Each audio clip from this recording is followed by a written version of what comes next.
Umbukeleli Skwethula Zona Bukhoma ekomkhulu le-SABC e-Auckland Park eGoli. Matter remanded 6 November 2025, court 16 for outcome of the review application, being in court 8:30.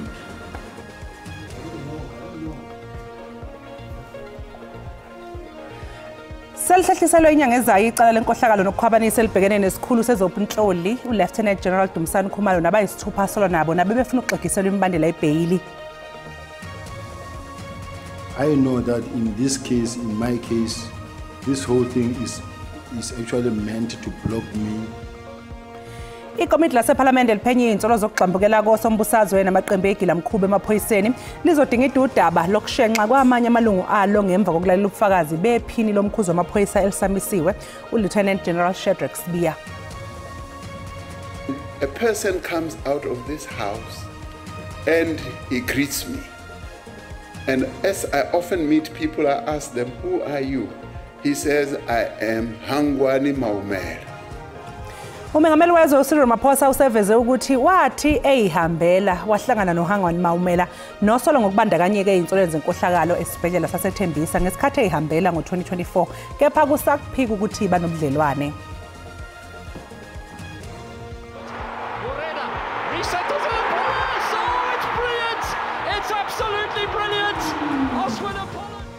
Ibafana itheleke esikhumulweni seindiza iOR Tambo eGoli namhlanje kuseni ngemva kokuqopha umlando empombela ngokuhlungela umqhudelwano wendebe yomhlaba ngonyaka ozayo okokuqala kusukela ngonyaka u2002. Sikubingelele umbukeli sikamukele indaba enze ihora lokuqala igama lami noXolo Mamtshali wakwamwali.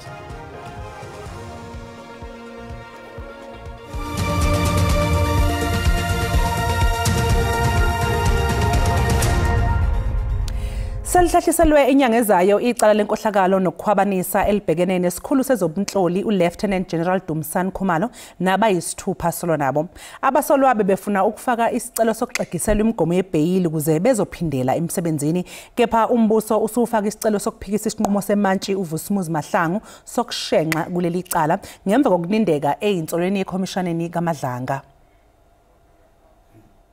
Matter remanded 6 November 2025, court 16 for outcome of the review application, being in court 8:30.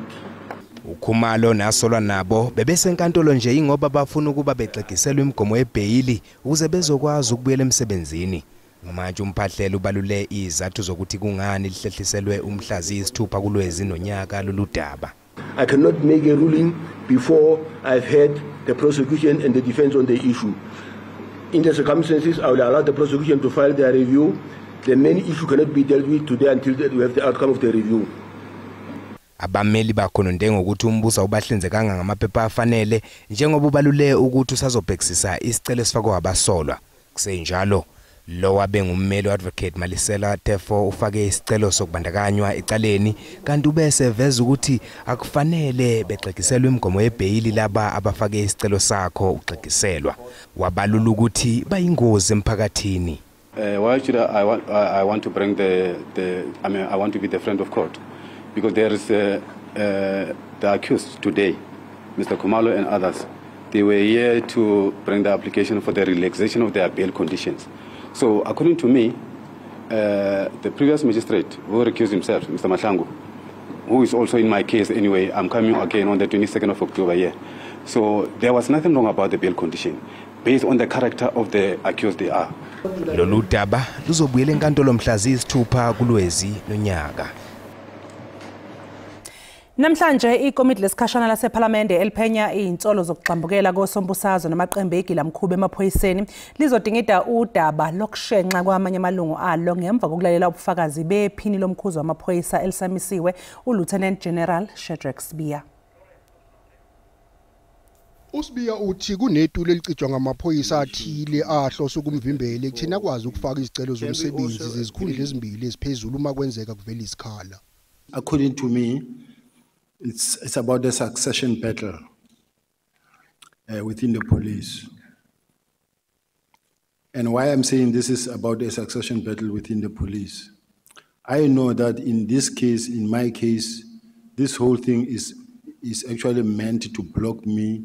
Ugagule igama lika Commissioner wamaphoyisa kuzwelonke uFani Masimula nomkhuzi wamaphoyisa kwaZulu-Natal uNhlanhla Mkhwanazi kanye nenhloko yezomhlolo uDumsani Khumalo njengokuyibo athe baphume inqina yokumhlinzela ezibini. I'm in a situation now and overwhelmed by a lot of processes at the same time with a view to push me out. So you will see that General Mkhwanazi, in fact, for me to have been removed, it was just planned that General Mkhwanazi will go make a press conference, and then out of that press conference, I'll be calling him and I'll be suspending him. And then I get suspended, and after I get suspended, then General Patekile comes, he clears General Khumalo from the investigations that they were arrested for, and then in my case, General Khumalo conduct a short investigation and then recommend that I be charged. Usibiya uvumile phambi kwamalungu ekomiti ukuthi wake wahlangana nosomabhizinisi abasemathini kamuva nje uVusumuzi Kate Matlala kanye noBrown Mkhotsi. Uchithileke nokho ukuthi wanikezwa izigidi ezimbili zamarandi nguMatlala ukuze athenge isiqeshana somhlaba othile.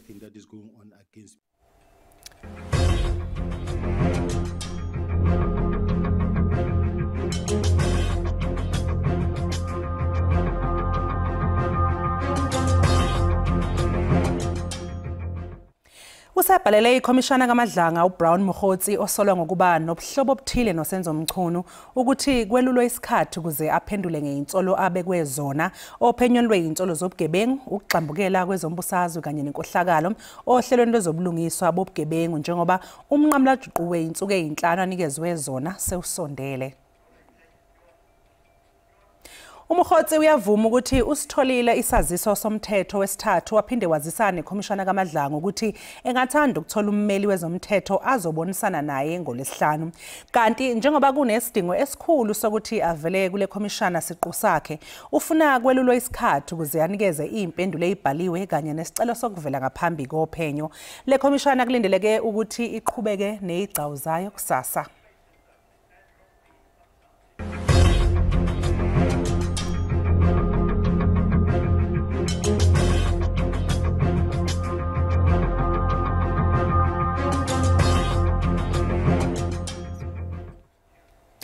Umengameli wezwe uCyril Ramaphosa usephinde wachaza ngodaba lwevideo ekhombisa ethathe ithombe phambi komuzi kaHangwani Maumela ngo-2023. Uveze nokuthi wake wahlangana noMaumela ngesikhathi ehambela ngo-2024, kepha-ke usakuphika ukuthi banobudlelwane. Umengameli ubephendula imibuzo ku-NCOP. In 2024, I am walking on that same street, and a person comes out of this house and he greets me. And as I often meet people, I ask them, who are you?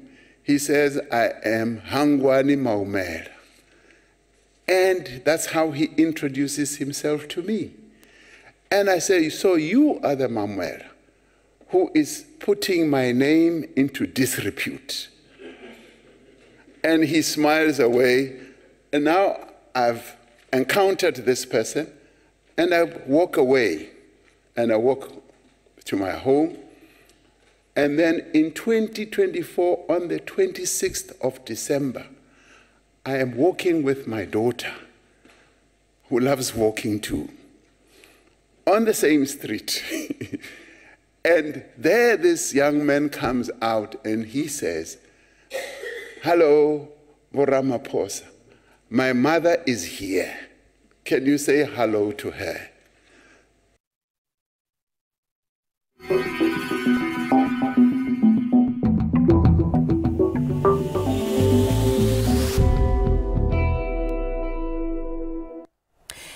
Inkantolo ephakeme yaseMgungundlovu isisigodlele umhlazi ngama-30 kuMfumfu isinqumo ophenyweni ngokukhothama kowabe umengameli we-ANC inkosi uAlbert Luthuli eGroundville ngo-1967. Ukuzwa kabanzi ngalolu daba mbukela isixhumano nentatheli SABC uMlondi Radebe ehambisana nomthwebuli wezithombe uNomhle Ngubane. Mlondi, asikwamukele indabeni, sicela usilandise ngobufakazi obethulwe enkantolo namhlanje.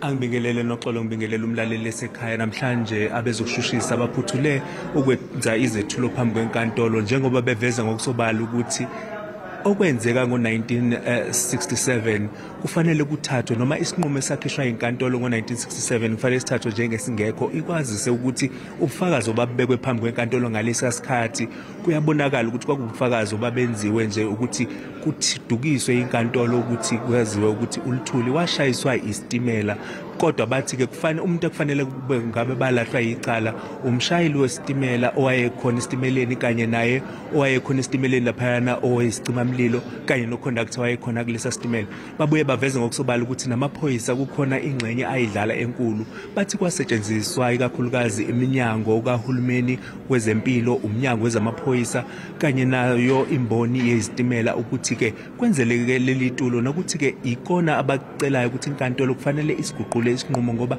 nobufakazi obabukhona enkantolo ngalesi sikhathi ayizange inkantolo ibuze imibuzo ofakazi ababekhona bethi babona ukuthi kwenzekalani kanti sokhuluma nawo umndeni wakaLuthuli namhlanje ukuzwa njengoba wazi noxolo ukuthi lolu daba ibona abaphambili kulona ngoba kusukela ngawo u1967 bebeloko beshila ukuthi akukhona lokho abatshenwa kona okwenzeka sibonga kakhulu Sandile lesikhathi sakafushane nje mhlambe ngezethulo ezethuliwe enkantolo umndeni uthini makunje siyabonga kakhulu uSABC sibonge nakunina njengeintatheli benilibeleni khona la enkantolo njengomndeni sijabule kakhulu ukuthi sesambe saze safika kulesigameko esifike kusona sekusemaphethelweni njengoba sazi ukuthi isinqumo sesiyophuma ngomhla ka30 kuOctober kuthina secishe kuphele iminyaka ewu60 singazi ukuthi kwenzakalani ngobaba osizalayo iqhawe inkosi uAlbert John Luthuli sizwile abashushisi ngaphakathi benxusa inkantolo ukuthi yini abakucelayo bakhombile ukuthi leli kwakuyitulo elihlanganisa umbutho wamabhunu ngaleso sikhathi babalile babala amaphoyisa babala abomnyango wezokuthutha babala abomnyango wezomthetho babala abomnyango wezempilo nabanye abaningi ababekhona ekukhandeni lelitulo lokuthi ubaba wethu inkosi uLuthuli isuswe la emhlabeni ibulawe njengamanje zonke intambo sezisejajini uJudge Radebe ukuthi athule isinqumo sakhe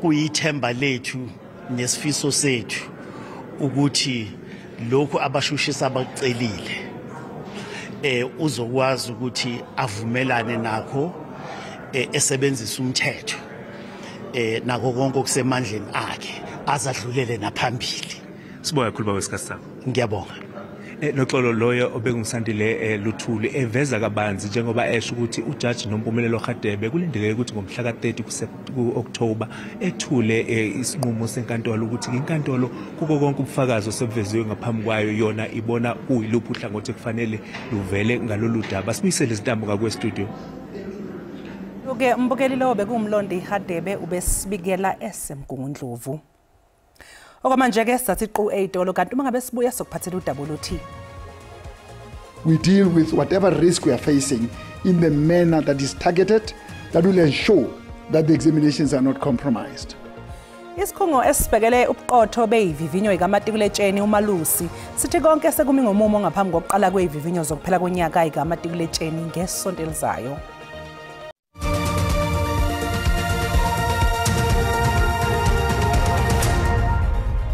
Sekubingelela siphinde sikwamukela mangabe usanda kungena udabeni oluphambili besibike ukuthi selihlahliselwe inyanga ezayo icala lenkohlakalo nokukhwabanisa elibhekene nesikhulu sezobunhloli uLieutenant General Dumsani Khumalo naba yisithupha solo nabo nabe befuna ukuxegiselwa imibandela yebhayili. Khumbula mbukeli ukuthi lezi zindaba ziyatholakala ku YouTube na ku SABC Plus. Ungena kuze uyicinga amagama athi SABC izindaba na kanjani uzoyithola ngomnjalo bazo. Amaphoyisa aseKapa athi asesungule umkhankaso wokuthungatha abasolwa esigamekweni sokutholakala kweyidumbe ey'ntathu endaweni eyimjondolo imizamo yethu eHood Bay izolo ebusuku kusolwa ukuthi laba abathathu badutshuliwe. Police have launched an investigation following the discovery of 3 unidentified men shot dead in a silver Hyundai i20 at Olomisa Square in Imizamo Yetu, Hood Bay late last night.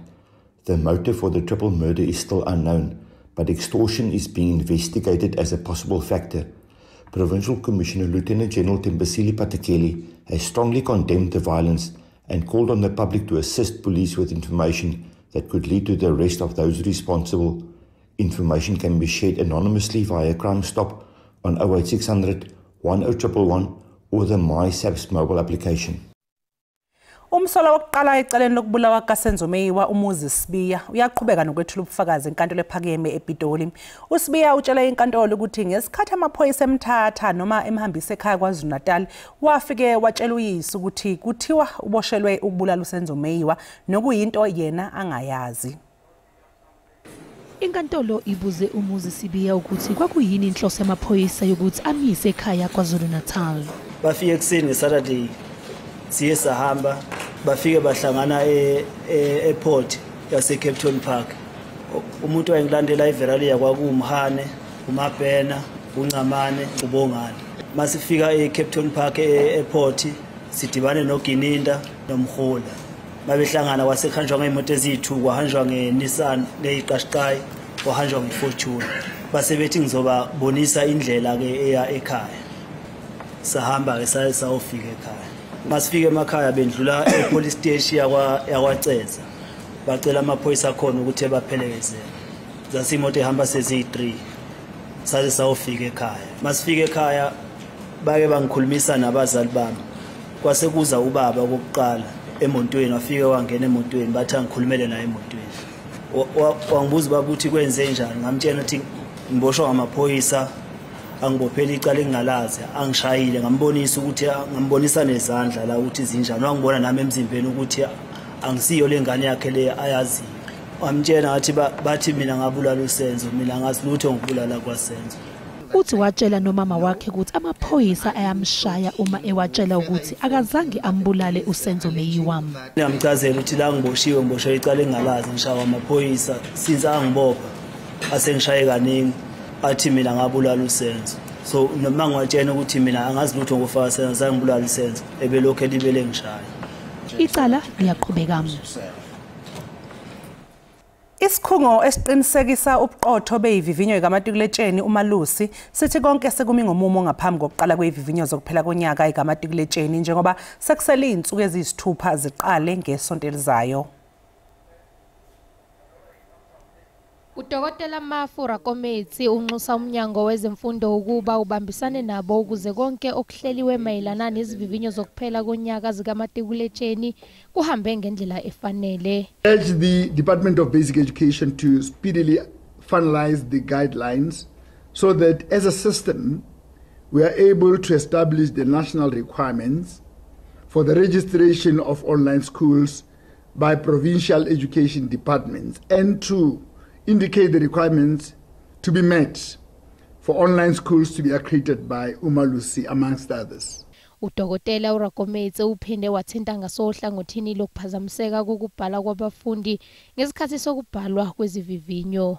With the moderator, we are going to do a more intense kind of monitoring, and with a high risk, the department has to have a resident monitor who sits there every time the papers arrive until the learners write up to the finish. We deal with whatever risk we are facing in the manner that is targeted, that will ensure that the examinations are not compromised. Abafundi nothisha bayaqhubeka nokuzilungiselela njengoba izivivinyo zizoqala ezinsukwini eziyisithupha. Wedlulile emhlabeni owayengundunankulu waseKenya uRaila Odinga obeseneminyaka engamashumi ayisishiyagalombili ubudala. uOdinga ushone namhlanje kwesinye seyibhedlela kwelase-India emva kokuthi ephuthunyiswe kuso emva kokuqinwa inhliziyo. Phakathi kokunye okugqamile uOdinga ayokhunjulwa ngakho ngabantu baseKenya yiqhaza abanalo ngo-2010 lapho ethula khona umthethosisekelo wezwe omusha ngesikhathi sehlandla lakhe njengondunankulu.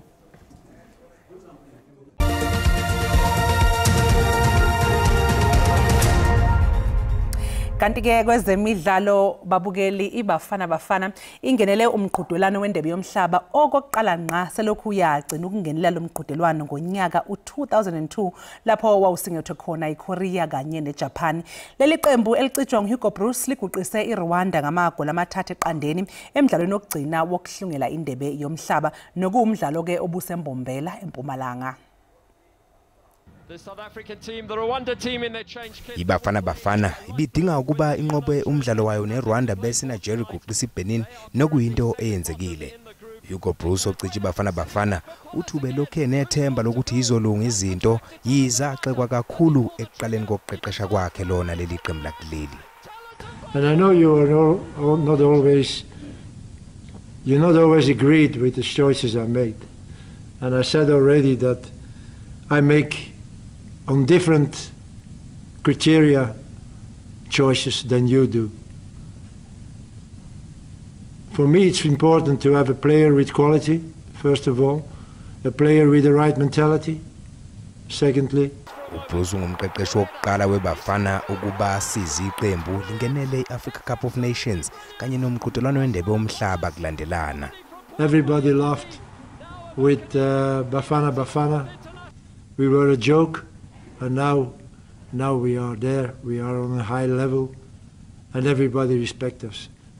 Abanye abadlali abaseqenjini njengamanje babengakaliboni ilanga ngenkathi iBafana igcina ukungenela umqhudelwano wendebe yomhlaba eminyakeni engama-24 edlule. Always has been a dream for everyone, you know, and today we did it, you know, and I'm so happy for the group. Credit to the boys. I think what a hell of a group. Everyone comes in, does the job, you know, and you know, credit to the boys today, credit to the fans. This one is for all South Africans. uBroos owaye emqhudelwaneni wendebe yomhlaba ngo-1986 neBelgium esengumdlali uqinisekisile ukuthi uzothatha umhlala phansi ekubeni ngumqeqeshi weBafana Bafana ekupheleni kwawo umqhudelwano wendebe yomhlaba ngonyaka ozayo. Halala Bafana Bafana naze nasijabulisa siNingizimu Afrika njengamanje ke mvukelo sothi qu 8 lo umhlahlo wezulu uzolandela emva kwekhefu.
Mbukelisi ibeka lapha ke bese kuphasele zona oza kwethu bayeza neindaba ngolimi lwesiNdebele magamanxa ihora lesihlanu. Thina ke siyabuya futhi makubumbana ihora lesikhombisa kusihlwa okwamanje usale kahle.